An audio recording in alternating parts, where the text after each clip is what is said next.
안녕하세요. 한국어와 한국 문화를 동시에 배우는 한국어 팟캐스트, 토토의 한국어 팟캐스트입니다. 여러분, 오늘도 좋은 하루 보내고 계신가요? 저는 지금 퇴근을 하고 책상 앞에 앉았습니다. 오늘은 수요일인데요. 저는 수요일도 굉장히 좋아해요. 왜냐하면 수요일은 수업이 일찍 끝나서 조금 여유가 있습니다. 그런데 여러분, 혹시 딸꾹질 멈추는 법 알고 계실까요? 제가 오늘 집에 오는 길에 갑자기 딸꾹질을 하게 됐는데, 이렇게 갑자기 딸꾹질을 하게 됐을 때 무조건 멈출 수 있는 방법이 있습니다. 제일 먼저 숨을 깊게 들이마시는 거예요. 그리고 숨을 10초 정도 참아줍니다. 중요한 점은 이때 딸꾹질이 다시 나면 실패해요. 처음으로 돌아가서 이 과정을 반복해야 합니다.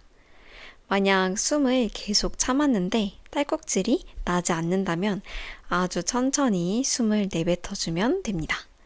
이때도 숨을 갑자기 후 하고 내뱉어버리면 다시 딸꾹질이 시작될 수 있어요.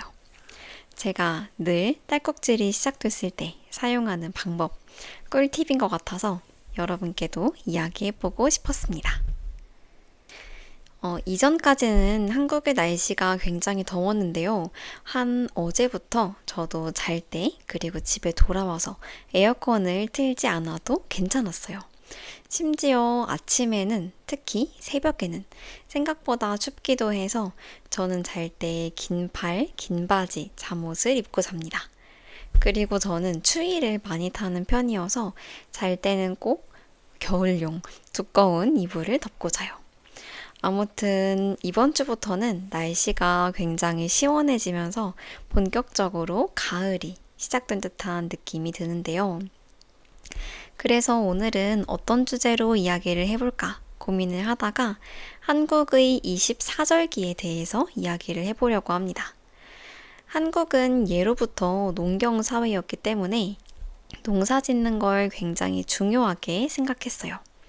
그래서 날씨를 잘 파악하고 특정 시기에 해야 하는 것들을 꼭 해줘야 했는데요.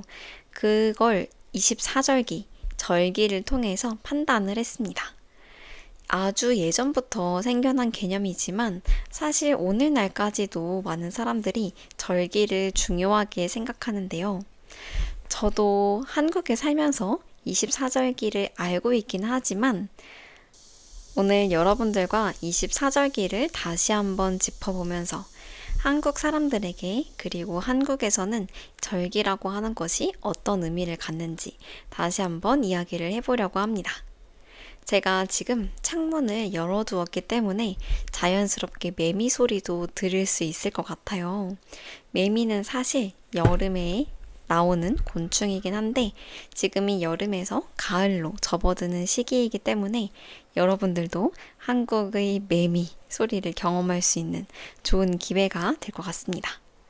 그럼 저와 함께 한국의 24절기에 대해서 알아볼까요? 제일 먼저 24절기가 왜 생겼는지, 어떻게 생겨났는지에 대해서 이야기를 하도록 하겠습니다. 지구가 태양을 기준으로 한 바퀴를 도는 걸 공전이라고 하는데요. 이렇게 지구가 태양 주위를 돌기 때문에 계절의 변화가 생깁니다. 그런데 한국은 봄, 여름, 가을, 겨울 이 4계절을 모두 경험할 수 있는 나라예요. 그래서 지구가 태양을 도는 이 주기, 하루에 1도 정도 이동한다고 하는데 이 주기를 15도씩 묶어서 24절기로 나누었습니다. 그래서 24절기는 15일마다 하나씩 바뀌는데요. 이제부터 24절기 24개의 절기를 이야기해 보도록 하겠습니다.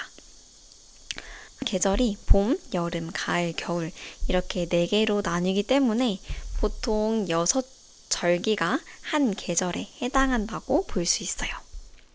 첫 번째 절기는 입춘입니다. 입춘을 한자로 풀어본다면 설립의 봄춘자예요. 다시 말하면 봄이 시작된다. 이런 의미를 가지고 있습니다. 보통 2월 4일에서 2월 5일 정도가 되면 입춘이라고 하는데요. 겨울에서 봄이 시작된 거잖아요. 그래서 사람들이 문 앞에 어떤 글귀 같은 걸 붙여 놓았습니다. 대표적으로 많이 적어 놓는 글귀가 입춘대길이라는 글귀였는데요. 어떤 의미냐면 봄이 시작되니까 좋은 일들이 많아라. 다시 말하면 길한 일들이 많아라. 이런 의미로 입춘대길이라는 글귀를 써서 문 앞에 붙여놨습니다. 이런 것들을 입춘방이라고 해요. 봄을 맞이하는 입장에서 이번 봄에는 좋은 일이 많이 생기면 좋겠어요. 이런 의미로 문 앞에 붙여놓는 입춘방이 있습니다. 그리고 이제 장독대 같은 것도 한번 청소하면서 이런 시간을 보내고 있습니다. 두 번째 절기는 우수인데요. 비우자의 물 숫자를 사용했어요. 겨울에는 물이 얼어서 눈이 되는데요. 이제 봄이 되니까 날씨가 따뜻해져서 눈이 비로 녹는다. 이런 의미를 가지고 있습니다. 예전에는 이제 농사를 주로 했다 보니까 이 우수인 절기에는 농사를 할 준비를 하기도 했습니다. 또 한국 사람들에게 굉장히 중요한 것을 만들기도 했는데요. 바로 장을 담갔습니다. 장이라고 하는 건 된장, 간장, 고추장 이런 것들이에요. 그래서 이 시기에 아까 입춘일 때 장독대를 닦았다고 했잖아요. 이 시기에 장을 담가야 하니까 그 전 절기인 입춘 때 장독대에 청소를 하고 두 번째 절기인 우수 때 장을 담글 수가 있는 것입니다. 그리고 이때에는 봄나물 같은 것을 뜯어서 먹기도 했어요. 예를 들면 달래라고 한다거나 냉이, 봄동 같은 봄나물들을 뜯어서 먹었습니다. 이어서 세 번째 절기는 경칩이에요. 경칩은 한자로 뭐냐면 놀랄 경에 겨울잠 자다 칩입니다. 의미를 풀어보자면 겨울잠을 자던 동물들이 놀라서 깨어난다 라는 식이에요. 보통 겨울이 되면 개구리나 곰 같은 동물들이 겨울잠을 자는데요. 이렇게 월동을 하는 시기가 끝나고 봄이 본격적으로 찾아왔다는 거죠. 그래서 보통 시기도 양력 기준으로 했을 때 3월 5일에서 6일 정도가 됩니다. 보통 3월이 되면 완연한 봄이 완전히 시작된다고 할 수 있는데요. 이 시기에는 보통 농사 준비를 합니다. 농사를 하려면 보통 밭에다가 농사를 하잖아요. 그렇기 때문에 논도 갈아주고 밭도 갈아주고 하면서 농사를 할 준비를 합니다. 그 다음 네 번째 절기는 춘분인데요. 춘분은 봄춘자의 나눌분입니다. 이때에는 낮과 밤의 길이가 같다는 특징이 있어요. 보통 하루를 24시간이라고 한다면 낮 12시간 그리고 밤 12시간 이렇게 낮과 밤의 길이가 같아지는 때라고 볼 수 있습니다. 예전에는 이 시기에 보통 무엇을 했냐면 담을 고치는 일을 했어요. 지금은 많은 한국 사람들이 아파트에 살지만 그때에는 초가집에 살았을 수도 있고 기와집에 살았을 수도 있잖아요. 보통 담을 쳐서 우리 집의 구역을 나눴는데 이 담이 망가진 곳은 없는지 고치는 그런 것들을 했습니다. 또 농사를 짓다 보니까 올해 농사가 잘 될지 잘 되지 않을지 점을 치기도 했습니다. 네, 다섯 번째 절기는 청명이라고 합니다. 맑을 청에 밝을 명을 사용해서 맑고 밝은 시기 그런 의미를 가지고 있습니다. 이름 그대로 하늘이 굉장히 맑다는 뜻을 가지고 있는데요.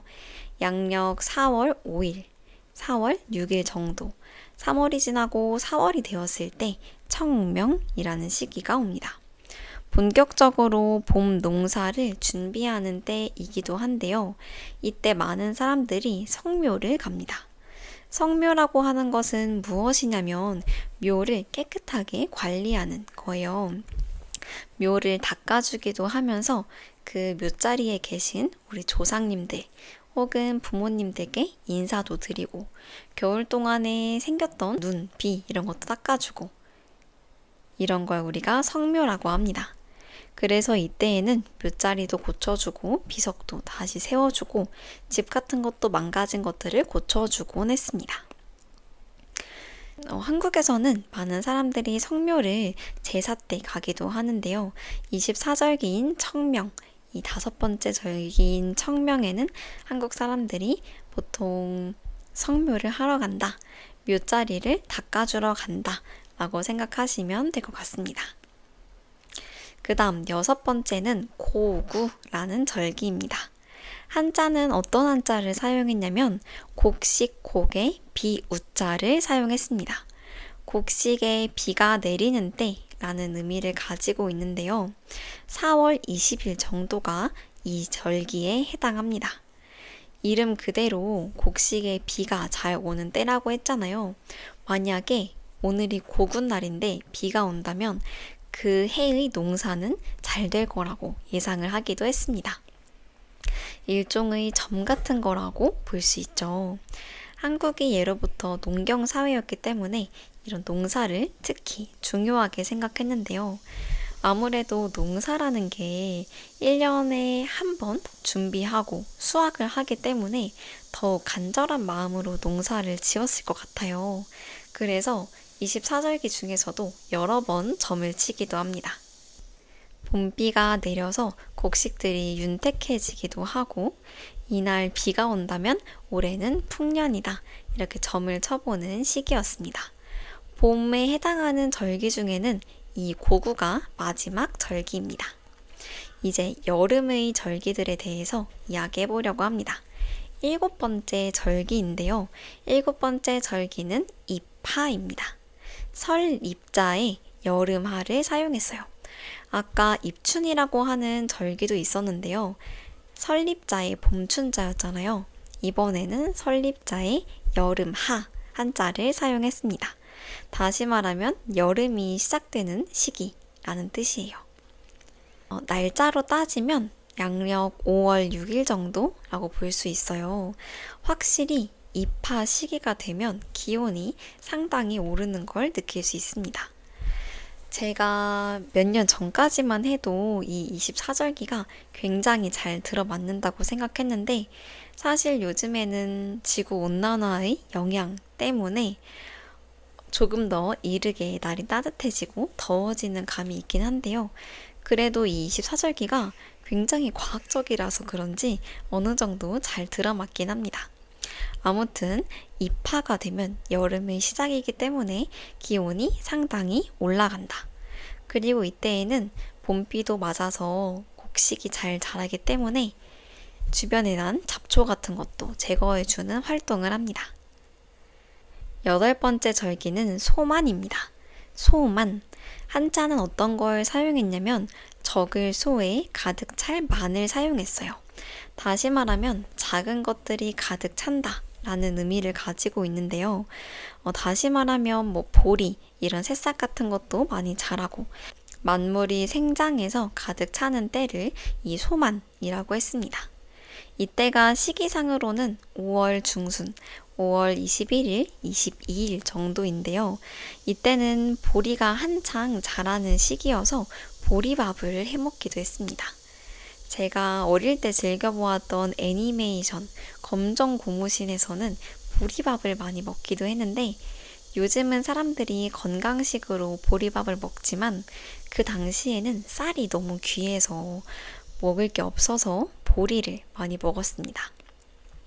보리밥을 먹으면 방귀를 많이 뀌게 되는 그런 생리 현상이 있어요. 아무튼 이 소만, 이 시기에는 만물이 많이 생장해서 특히 보리 같은 것이 많이 자라서 보리밥을 먹기도 했다. 그리고 이 시기에 또 하면 좋을 낭만이 있는데요. 바로 손톱에 봉숭아 물을 들이는 거예요. 봉숭아라고 하는 꽃이 있는데 그 꽃잎을 빻아서 거기다가 어떤 재료를 넣고 지금 그 재료 이름이 잘 기억이 나진 않긴 하는데요. 딱딱한 결정이었어요. 그걸 넣어서 손톱 위에다가 올려놓고 실 같은 걸로 감싸서 하루 밤을 자면 다음날 손톱 위에 이렇게 예쁜 봉숭아물이 듭니다. 지금 이 시기가 5월 21일, 22일 정도 된다고 했잖아요. 이 봉숭아물이 겨울이 됐을 때, 첫눈이 내렸을 때까지도 손톱에 남아있으면 첫사랑이 이루어진다.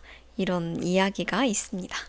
그래서 첫사랑이랑 정말 잘 되고 싶다고 생각하는 사람들은 손톱을 깎지 않고 계속 길러두는 일을 하기도 했어요. 지금 다시 생각해보니까 5월 말부터 첫눈이 오려면 12월까지 거의 6개월 정도를 기다려야 하는데 그때까지 손톱을 깎지 않았다면 굉장히 길게 자랐을 거라는 생각이 듭니다. 너무너무 첫사랑을 이루고 싶어하는 그런 마음이 느껴지네요. 아무튼 이런 소만이라는 절기에 대해서 이야기를 해봤습니다. 다음 절기는 망종이라는 절기인데요. 한자는 보리가시 망에 씨 종자를 사용했습니다. 망종은 보리가 익어서 먹을 수 있고 본격적으로 모를 심는 시기를 의미합니다. 보통 모를 심을 때에는 그냥 쌀알을 냅다 심는 것이 아니라 쌀에서 싹을 먼저 틔워서 조금 키운 다음에 그걸 심어요. 그냥 심으면 사실 잘 자라지 않을 수도 있고 어딘가에 빈 공간이 생기니까 공간을 낭비할 수도 있는데요. 그런 걸 방지하기 위해서 모를 미리 만들어 놓고 그 중에서 건강한 것들을 심으면 훨씬 더 수확할 가능성이 높아지겠죠. 아무래도 이 절기가 15일마다 돌아온다고 했잖아요. 그래서 이 전 절기였던 소만에서 보리밥을 먹기도 하고 망종에서도 수확해서 먹을 수 있기도 합니다. 15일 차이면 사실 2주 차이니까 거기서 거기 비슷한 느낌이 들기도 해요. 이 시기가 이제 모두 심어야 하기 때문에 1년 농사를 짓는 시기 중 가장 바쁜 시기라고 볼 수 있는데요. 이때에는 농사의 풍흉을 점치기도 했습니다. 아까 봄에서도 고구라는 절기에 그날 비가 오면 농사가 잘 될 거다 이런 얘기를 하기도 했는데요. 망종이라고 하는 절기에서도 점을 치기도 합니다. 이걸 우리가 망종보기라고 불러요. 다음 절기는 하지라는 절기입니다. 하는 여름 하 그리고 이르다 지자를 사용했어요. 쉽게 말하면 여름에 이르렀다 라는 의미인데요. 본격적으로 여름이 시작되었다 이런 의미를 가지고 있다고 보면 되겠습니다.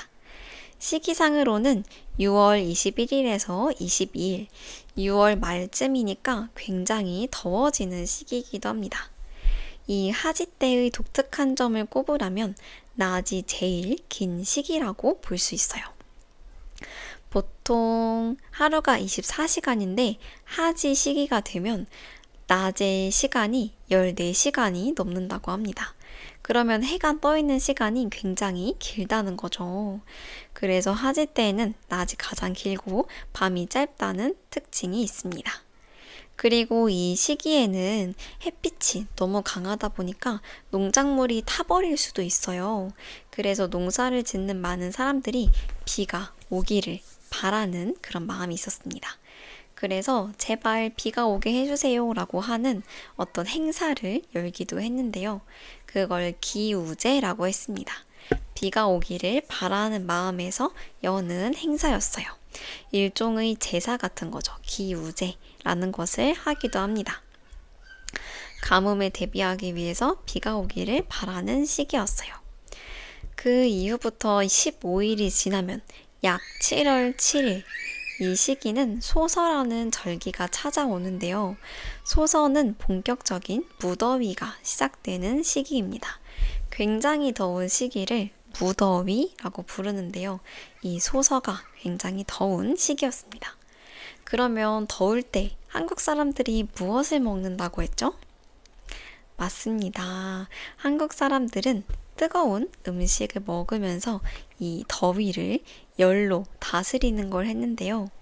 이때부터 삼계탕 같은 보양식을 챙겨 먹기도 했습니다. 그리고 여름 장마의 시작인 7월 7일 칠성날이 겹치기도 하네요. 밀가루 음식도 먹고 삼계탕 같은 것도 먹고 하면서 더위를 이겨내는 시기였습니다. 그 다음 여름의 마지막 절기인데요. 대서가 있습니다. 앞에 소서는 적을 소라는 한자를 썼는데 대서는 큰 대자를 사용해요. 그래서 큰 대자에 덥다 서를 사용해서 크게 더운 시기라는 의미가 있습니다. 1년 중에서 가장 무더운 때라고 볼 수 있는데요. 이때에는 사람들이 시원한 음식을 먹고 부채를 나눠 가지면서 더운 시기를 이겨내려고 했습니다. 무더위가 시작되는 시기를 소서라고 했고 이 대서는 굉장히 크게 더운 시기를 말합니다. 예전에는 한국에서도 반딧불이를 볼 수 있었다고 해요. 반딧불이가 여름 곤충 중 하나인데요. 사실 저는 한국에서 반딧불이를 본 적은 없습니다. 대신에 제가 말레이시아 여행을 갔을 때 반딧불이를 본 적이 있어요. 반딧불이가 굉장히 공기가 맑고 깨끗한 곳에서 산다고 하는데 한국에서는 점점 사라져가는 것이 좀 아쉽습니다. 아무튼 이 대서 굉장히 더운 시기에는 여름 과일도 많이 먹어요. 한국의 대표적인 여름 과일이라고 하면 역시 수박입니다. 겉은 초록색의 검정 줄무늬가 있고 속은 빨간 속살을 볼 수 있는 수박을 많이 먹는데요. 뿐만 아니라 여름의 채소는 옥수수가 있어요. 옥수수로 하모니카를 만들어서 불었다는 그런 노래가 있는데요.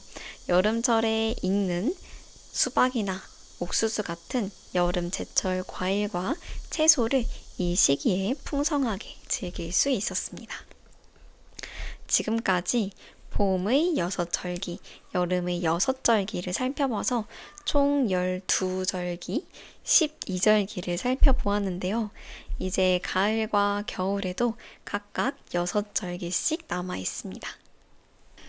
가을의 시작 첫 번째 절기는 입추입니다. 보통 이 계절이 바뀌는 시기마다 첫 번째 절기의 특징이 있는데요. 입뭐인 거예요. 입춘, 입하, 입추, 입동 이렇게 설립자 한자를 사용했습니다. 설립자의 가을추라는 한자를 사용해서 가을이 섰다, 가을이 시작된다 라는 의미를 가지고 있는데요. 시기상으로 봤을 때는 8월 7일, 8월 8일 정도가 이 입추의 시작이 됩니다. 가을의 시작이기 때문에 다가오는 겨울 김장을 사람들은 생각해야 했는데요. 그래서 이때는 김장을 할 때 사용하는 채소들을 심었습니다. 대표적으로는 배추나 무 같은 것을 심을 수 있겠죠. 생각해 보니까 저도 최근에 무를 심었거든요. 어떤 무를 심었냐면 단무지용 무를 심긴 했습니다. 제가 무 씨앗을 가지고 있었어요. 그래서 다 같이 무 씨앗을 심었습니다. 생각해보니까 그 시기도 한 8월 초, 8월 10일 정도 됐던 것 같은데 이 시기가 이렇게 입추랑 잘 맞았네요. 지금은 그 싹이 터서 무가 조금씩 자라고 있는데요. 제가 나중에 무를 수확하게 되면 보여드리도록 하겠습니다. 아무튼 이때에는 사람들이 김매기도 했지, 이제 뭐 그런 배추나 무 같은 것도 심었지, 조금씩 농사가 일이 끝나서 한가해지는 그런 시기였습니다. 이제 본격적으로 바빠지겠지만 입추는 조금 한가한 시기였다 라고 생각해 주시면 될 것 같습니다. 그 다음 절기는 처서인데요. 곧 처에 덥다 서 자를 사용했습니다. 어떤 의미냐면 더위가 물러간다는 의미를 가지고 있어요. 제가 이전 팟캐스트에서 처서 매직이라는 얘기 했었는데 혹시 기억하시나요?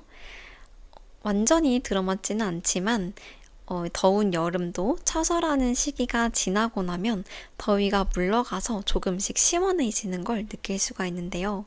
신기하게도 굉장히 더웠다가 처서절기만 지나고 나면 날이 시원해지니까 이게 너무나 신기한 나머지 이 시기를 처서매직이라고 부릅니다.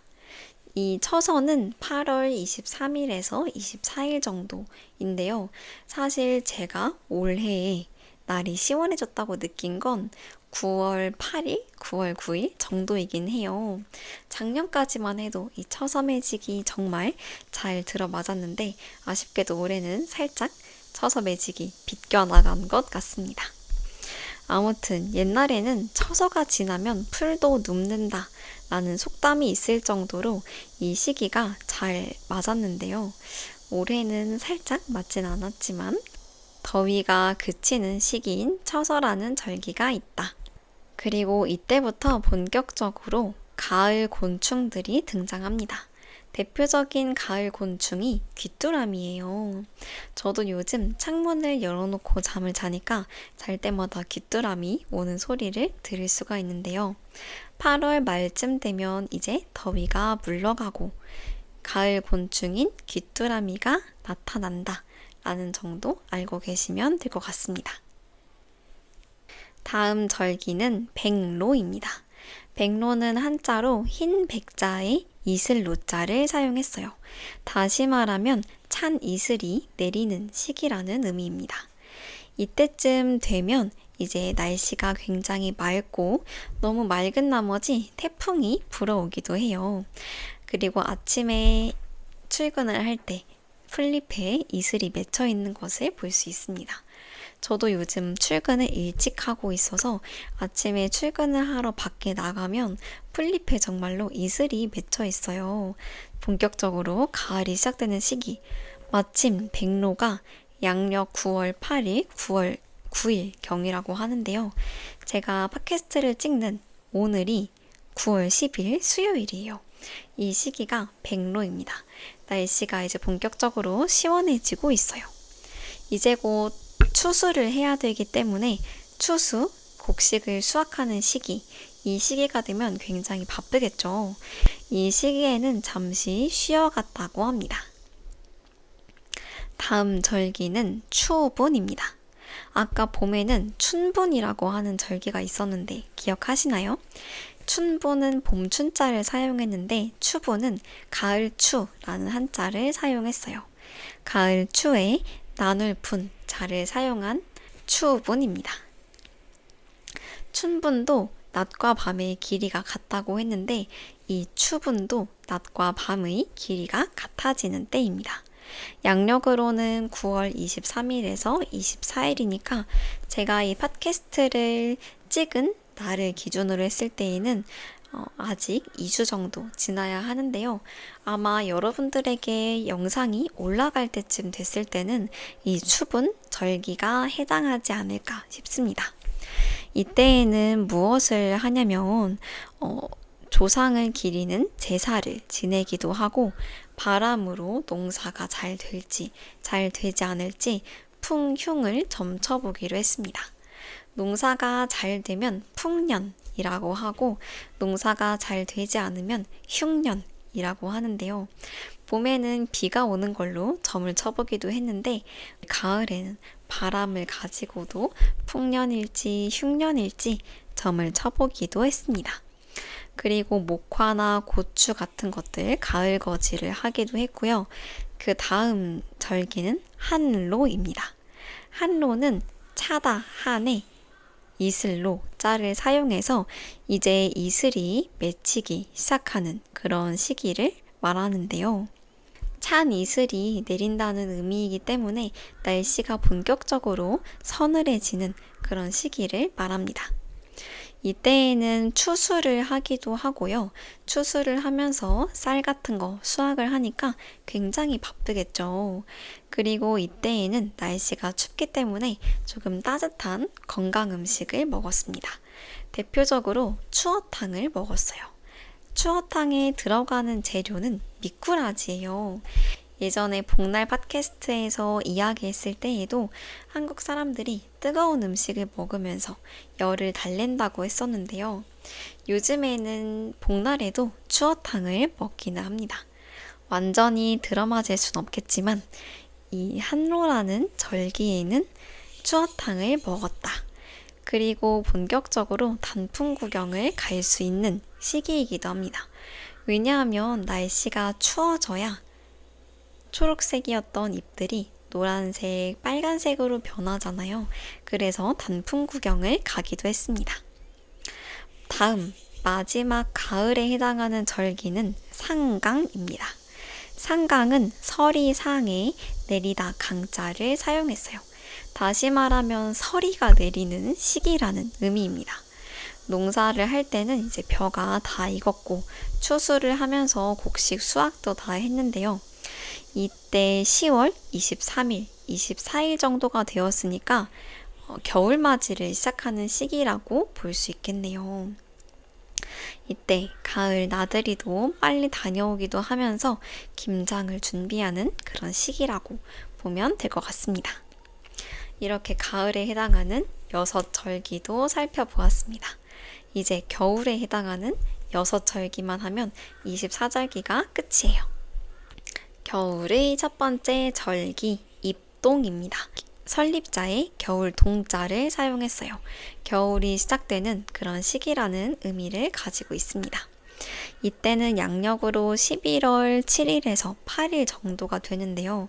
사실 한국에서 사계절을 봄, 여름, 가을, 겨울 나눌 때 11월이면 아직 가을이기는 해요. 아무래도 계절이 바뀌는 시기이기 때문에 겨울이 시작된다고 볼 수도 있을 것 같아요. 이때에는 이제 겨울의 시작이기 때문에 무와 배추 같은 것을 수확합니다. 앞서 말씀드렸던 것처럼 8월에 무와 배추를 심었는데요. 11월이 되면 이걸 수확합니다.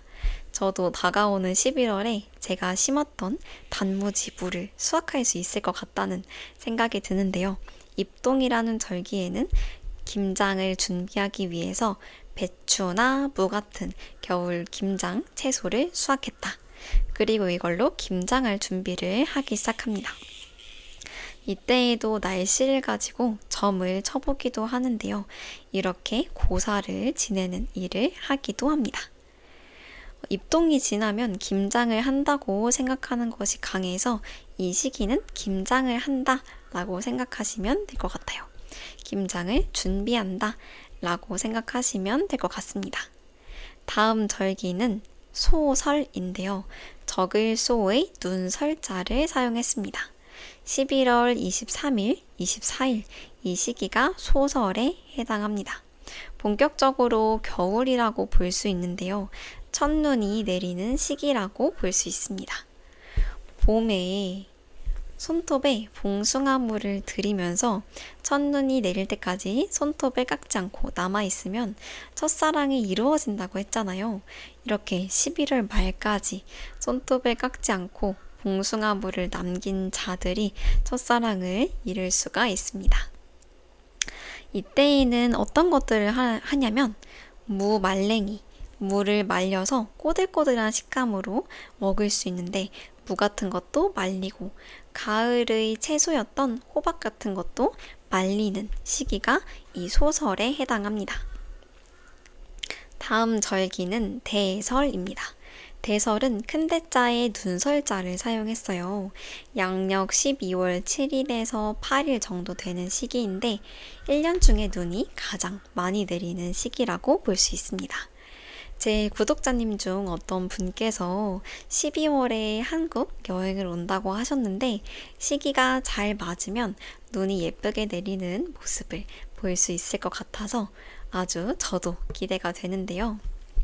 눈이 가장 많이 내리는 시기이기도 하면서 날짜상으로는 12월이잖아요. 1년이 마무리되는 시기이기도 하기 때문에 1년을 마무리도 잘 하면서 새해를 맞이할 준비를 하기도 했습니다.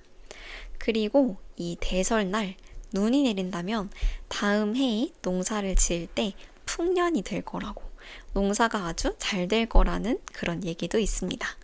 이렇게 고군날에 비가 오면 농사가 잘 될 거고 대설날에 눈이 오면 다음 해가 농사가 잘 될 거라고 하는 등 농사랑 관련된 생각을 많이 하다 보니까 농사가 잘 될지 되지 않을지 점치는 것들을 자주 했던 것 같아요. 과거의 조상님들께서요. 그 다음 절기는 동지입니다. 동지는 겨울동에 이르다 지자를 사용했는데요. 여름에는 하지가 있었잖아요. 겨울에는 동지가 있습니다. 동지는 시기상으로 12월 22일에서 23일 정도인데요. 외국을 기준으로 했을 때 크리스마스가 찾아오는 이 시기를 한국의 절기로는 동지라고 볼 수 있겠네요. 이때에는 밤이 가장 길고 낮이 짧은 시기예요.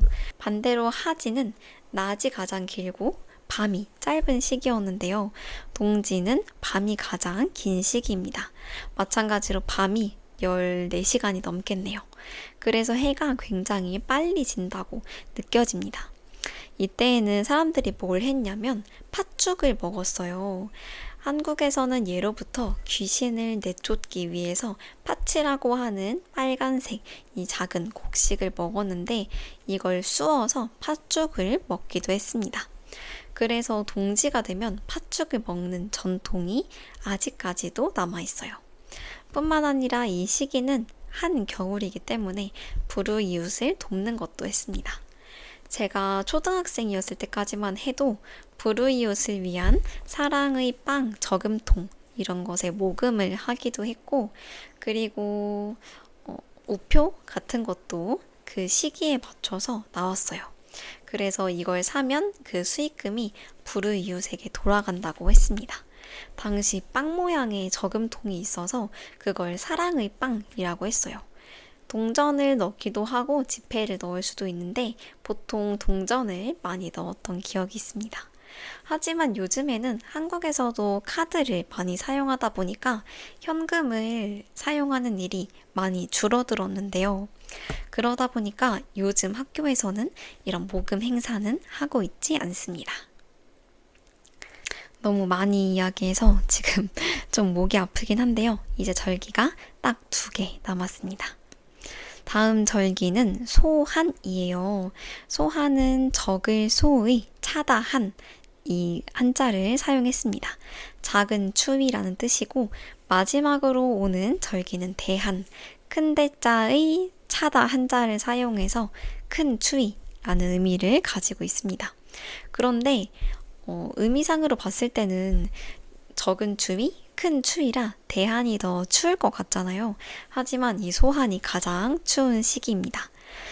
시기상으로 봤을 때에는 1월 6일에서 7일 정도가 소한이고 이때에는 한파를 대비해서 땔감, 나무 같은 것도 준비하고 먹을거리를 준비하기도 했습니다. 과메기라고 하는 말린 생선 같은 것을 이 시기에 먹기도 했는데요. 저는 과메기를 먹어본 적은 없긴 하지만 많은 한국 사람들이 겨울철에는 꼭 먹어야 하는 음식으로 과메기를 꼽기도 합니다. 그리고 가을에 잘 말려놨던 감, 말린 감을 곶감이라고 하는데요. 이 곶감을 이 시기에 먹기도 합니다. 마지막 절기인 대한, 이 대한은 1월 20일에서 21일경에 해당하는데요. 소한보다는 덜 춥긴 하지만 여전히 추운 시기이기도 합니다. 이 시기에는 동치미라고 하는 김치를 먹었어요. 빨간 김치가 아니라 하얀 백김치, 물김치입니다. 이걸 먹기도 하고 녹두전 같은 걸 만들어 먹기도 하고 찰밥 같은 걸 먹는 시기였습니다. 이 시기가 끝나고 나면 다시 입춘부터 시작해서 24절기의 한 사이클 주기가 시작된다고 볼 수 있어요. 이렇게 24절기를 따라가다 보니까 1년의 농사 흐름 같은 게 보이지 않으신가요? 제가 알기로는 베트남은 날씨가 워낙 따뜻하다 보니까 한국처럼 1모작을 하는 게 아니라 3모작까지 한다고 하더라고요. 다시 말하면 이 모를 3번 심는 거죠. 쌀을 3번 수확한다고 합니다. 하지만 한국에서는 딱 가을철에 한 번 수확하니까 아무래도 이 농사를 잘 짓는 게 더 중요했을 것 같아요. 그러다 보니까 올해의 농사가 잘 될지 잘 되지 않을지 점을 쳐보기도 하고 각 시기에 맞게 해줘야 하는 일들을 해 나가면서 농사를 준비하곤 했습니다.